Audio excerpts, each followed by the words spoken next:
اب یہ جو ہوا ہے اسمبلی کے اندر، یہ ایک میں اب اس کو کس طرح آپ کو بتاؤں کہ یہ ایک ملک سے کا مذاق اڑایا گیا ہے، یہ ملک کی توہین ہوئی ہے۔ یہ جن لوگوں نے یہ بے شرمی سے یہ جو پاس کیے ہیں یہ نیب کی امینڈمنٹس، ان کو بے شرمی کی وجہ سے جیل میں ڈالنا چاہیے کہ اتنے کوئی بے شرم نہیں ہو سکتا کہ اس طرح کی امینڈمنٹس کرے۔ دیکھیں، میں آپ کو سب کا ذرا بتاؤں کہ اس ملک سے کتنا مذاق بنایا گیا، ہماری قوم کی کتنی توہین ہوئی ہے۔ پہلے تو قانون ایک چیز کہتا ہے کہ آپ اور جو ہم سپریم کورٹ میں گئے ہیں، اور انشاءاللہ ہمیں امید ہے کہ ہماری جو عدالتیں ہیں وہ اس کے اوپر پورا نوٹس لیں گی، کیونکہ اگر یہ چیزیں اس کی اجازت مل جاتی ہے، اگر سپریم کورٹ، کیونکہ اسمبلی میں تو ہمیں پتہ ہے کہ یہ سارے جو امپورٹڈ حکومت ہے یہ آئے اس مقصد کے لیے تھے۔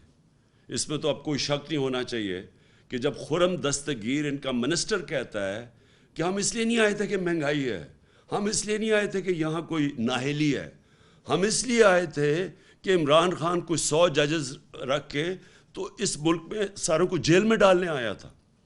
مطلب یہ کہ یہاں کی عدالتیں آزاد نہیں ہیں، کیونکہ یہاں کی تو پاکستان کی عدالتیں تو آپ سب جانتے ہیں آزاد ہیں۔ تو عمران خان نے کیسے جیل میں ڈالنا تھا؟ صرف کرپشن کے کیسز ہی تیز پروسیس کرنے تھے۔ تو انہوں نے کہا کہ یہ شہباز شریف جیسے لوگوں نے جیل میں ہونا تھا۔ شہباز شریف نے جیل میں اس لیے نہیں ہونا تھا کہ عمران خان نے اس کو جیل میں ڈالنا تھا، اس نے اس لیے ہونا تھا کہ اس کے اور اس کے بچوں کے 24 ارب روپے کے کیسز ہیں، 8 ارب نیب میں، 16 ارب ایف آئی اے میں، اور اگر وہ بے قصور تھا تو اسے کس چیز کا ڈر ہے؟ پھر سے میں کہتا ہوں عدالتیں آزاد ہیں۔ تو سب سے پہلے یہ کوئی قانون نہیں بنا سکتا اس ملک میں جو پرسن سپیسیفک ہو، یعنی قانون ہوتا ہے اجتماعی۔ یہ نہیں ہو سکتا کہ عمران خان اپنے لیے کوئی امینڈمنٹ پاس کے اپنے لیے کوئی قانون بنا لے۔ اب ذرا ایک چیز میں بتاتا ہوں کہ ہوا کیا ہے، کیسے آصف زرداری بھی اب بچ جائیں گے، نواز شریف اور ان کی بیٹی مریم شریف وہ بھی بچ جائیں گے اب، کیسے وہ سارے ان کے پولیٹیشین جن کے اوپر کیسز تھے نیب کے اندر وہ کیسے بچیں گے، آصف زرداری فیک اکاؤنٹس میں کیسے بچ جائے گا۔ یہ صاف قانون، میں تو صرف وہ چیزیں آپ کے سامنے لے کے آ رہا ہوں جن سے یہ سب اب بچیں گے۔ تو سب سے پہلے فیک اکاؤنٹس، آپ کو پتہ ہے اومنی گروپ، آصف زرداری جو ریلیٹڈ تھا، ان کے کتنے اربوں روپیہ فیک اکاؤنٹس میں ملا، اور شہباز شریف کا بھی آپ کو پتہ ہے کہ وہ ٹی ٹیز جو اس نے باہر سے کروائیں 8 ارب روپے کی، کوئی پاپڑ والا تھا، کوئی چینی والا تھا جو ملک سے کبھی باہر بھی نہیں گئے، ان کے نام پہ ریمیٹنسز منگوائی تھی، اور وہی تھا آصف زرداری کے کیسز۔ اب یہ سارے کیسے بچیں گے؟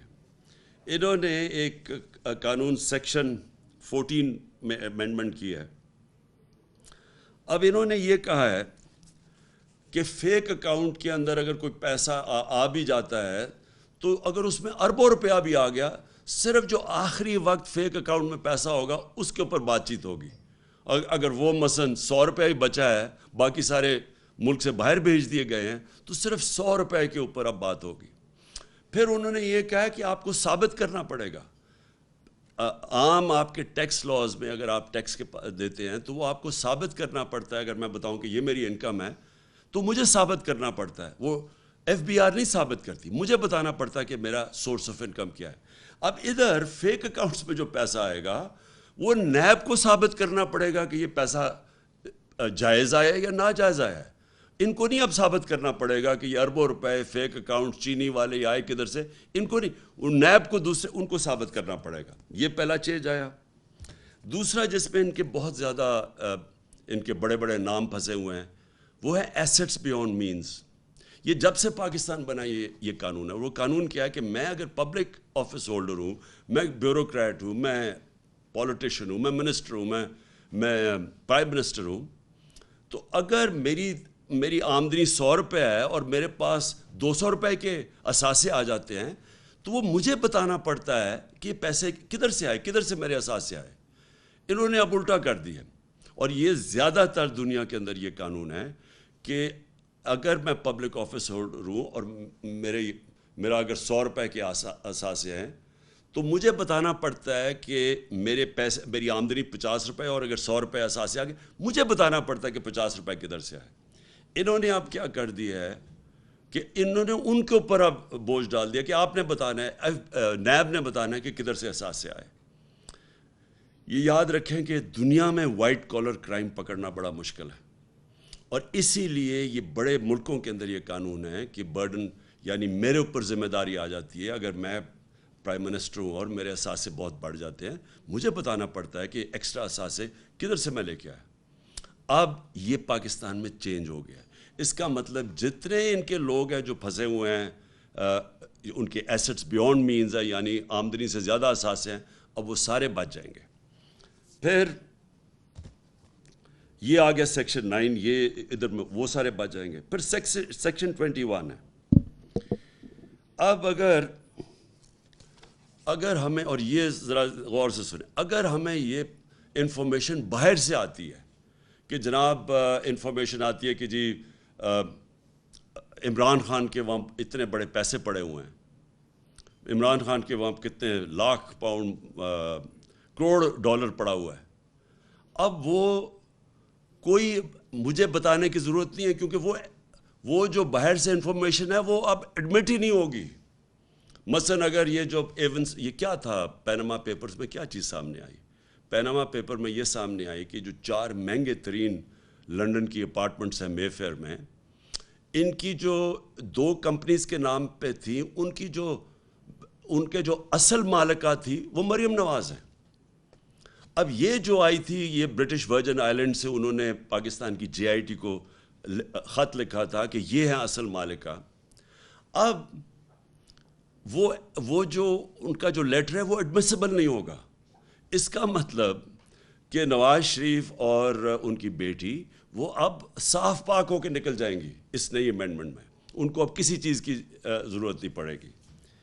پھر سیکشن 21 ہے، یہ سیکشن 21 ہے۔ پھر ایک اور چیز نکلی ہے، منی لانڈرنگ جو اب ہے۔ منی لانڈرنگ کا مطلب ہوتا ہے کہ ناجائز، یعنی غیر قانونی طور پہ میں پیسہ چوری کر کے پیسہ میں ملک سے باہر بھیج دوں، اس کو منی لانڈرنگ کہتے ہیں۔ اب یہ جو منی لانڈرنگ ہے یہ نیب کے سے انہوں نے نکال لی ہے، اور اب یہ صرف FIA کے نیچے آ گئی ہے منی لانڈرنگ۔ تو جتنے بھی منی لانڈرنگ کے کیسز تھے وہ اب نیب سے نکل جائیں گے، اور وہ جو اس کے اندر شامل ہے وہ بھی اب بچ جائیں گے۔ اور FIA کس کے نیچے ہے؟ FIA نیچے ہے ویسے ہی انٹیریئر منسٹر یعنی رانا ثناء اللہ کے نیچے ہے، اور اب اور جو نیب ہے نئے قانون میں وہ بھی آ جائے گی رانا ثناء اللہ کے نیچے۔ تو اس میں بھی اب سمجھ لیں کہ رانا ثناء اللہ اب ایکشن لے گے شریف برادران کے اوپر یا آصف زرداری کے اوپر، یہ اب آپ کے سامنے ہے۔ اور پھر ایک اور چیز ہے، بے نامی۔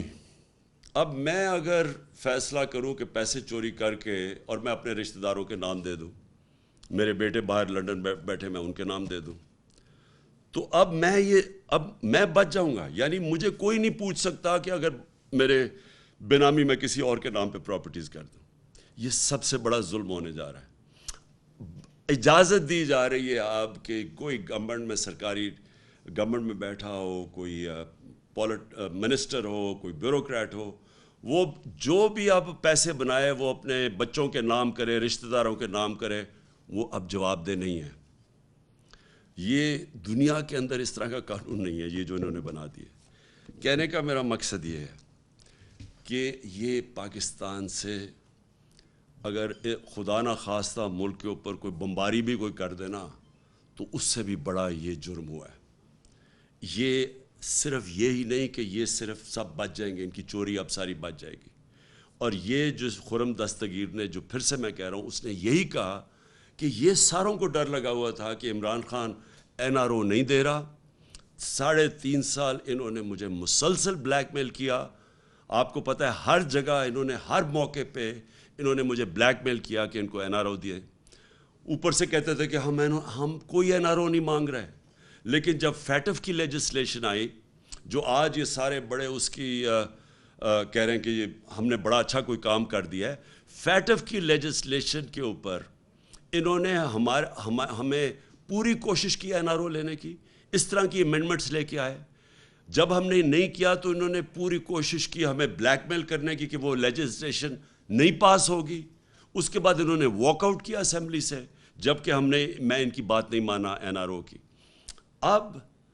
اب جو ان کو یہ ساری جو این آر او مل گیا, این آر او 2, یہ این آر او 2 صرف اب ان کی چوری ختم نہیں ہوگی. یعنی ان کی سارا اب پہلے جنرل مشرف نے این آر او 1 دیا تھا, اس میں یاد رکھیں ہدایبہ پیپر مل کا کیس تھا, وہ پیپلز پارٹی کی گورنمنٹ نے بنایا تھا نواز شریف کے اوپر. اس کے اوپر اسحاق ڈار کی کنفیشنل سٹیٹمنٹ تھی, سارے اس کے اوپر پتہ تھا کہ کدھر کدھر انہوں نے منی لانڈرنگ کر کے پیسے پہلے تو بھیجے وہاں, وہ قاضی فیملی, اس کے اوپر بی بی سی کی فلم بنی کہ کیسے چوری کا پیسہ پہلے وہاں بھیجا, پھر ادھر سے واپس ریمیٹنسز دکھائیں, اور پھر ان کی شریف فیملی کے خاندان میں وہ پیسہ گیا. وہ اوپن اینڈ شٹ کیس